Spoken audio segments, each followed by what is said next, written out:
La Reial Acadèmia de Ciències i Arts de Barcelona és una entitat que es va crear fa 252 anys, a l'època de la Il·lustració, i té el nom de Ciències i Arts, que refereix a tot el que és ciències i arts que avui en diríem aplicades. Tenim 7 seccions, que són matemàtiques i astronomia, física, química, ciències de la vida, ciències de la terra, arts aplicades, arts i tecnologia.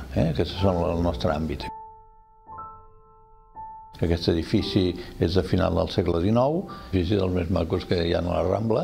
Llàstima que estigui encaixonada per 2 edificis que segurament avui no deixarien fer, i el va fer un arquitecte acadèmic que després en va ser president de l'acadèmia, que es deia Domènec i Estapà. I a part d'això, l'acadèmia té una altra seu important, que és l'Observatori Fabra, que també és el mateix arquitecte.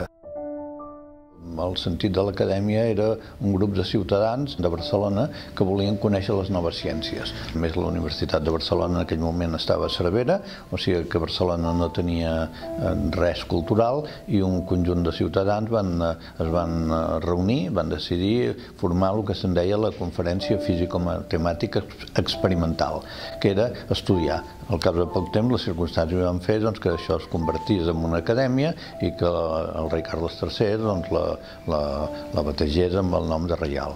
És una de les primeres acadèmies que van haver-hi a Espanya, i des de llavors ha fet la seva activitat amb continuïtat, i el que fem són conferències, perquè nosaltres, a part dels 75 membres acadèmics, tenim acadèmics corresponents, que són els que no viuen a Barcelona, i d'aquests en tenim una trentena d'Espanya i una trentena a l'estranger, i aquests, quan venen a Barcelona, a vegades els convidem a fer una conferència. Aquests últims anys, pràcticament cada any hem tingut algun premi Nobel que ens ha vingut a fer alguna conferència. També fem activitats extraordinàries. Per exemple, fa un temps va ser l'any de la llum, fa un parell d'anys, vam fer una sèrie de conferències sobre l'any de la llum.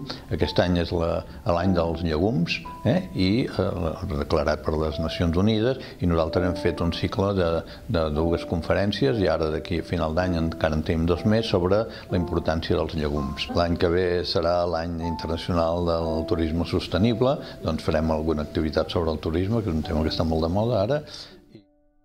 També tenim una cosa important, que és la biblioteca, que la tenim al pis de dalt, que és del segle XVII-XVIII, probablement de les més importants que hi ha aquí a Catalunya.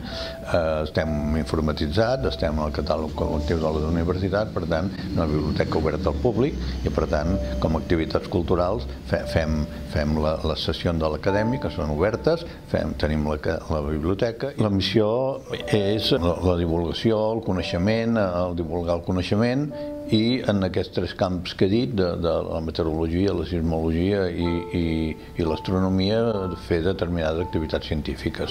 Sí, els reptes que tenim són que els edificis aquests costen de mantenir. De fet, aquest edifici té les plantes superiors en molt mal estat. Un repte que tenim és trobar la manera de poder restaurar les plantes superiors, que ens relacionem amb totes les entitats culturals que hi ha al Raval. Amb el CSIC sí que tenim alguna relació, amb les conferències que fan a la residència d'estudiants.